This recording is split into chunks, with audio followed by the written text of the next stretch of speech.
সবাই দেখো বন্ধুরা, আমাদের বাড়ি ফ্যান পরিষ্কার করার লোক এসেছে।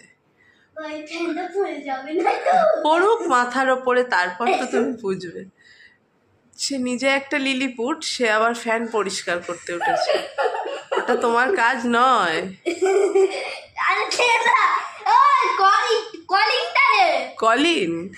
হ্যাঁ, কলিন। বাহ, চকচক করছে ফ্যানটা গো। তোমার এত চেষ্টা। ইস, আমার মুখে আর নয়।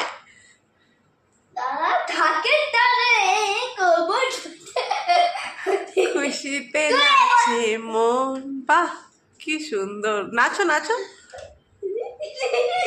যদি আমি তোমাকে ফেলে দিচ্ছি একটা সরিয়ে, কেমন হবে?